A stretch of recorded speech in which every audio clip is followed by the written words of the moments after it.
या दोघांसाठी नॉनव्हेज मला व्हेज व्हेज काय बनव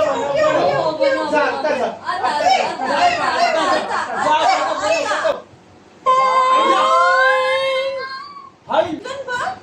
व्हेज आणि नॉन व्हेज दोन्ही व्हेज मध्ये बघा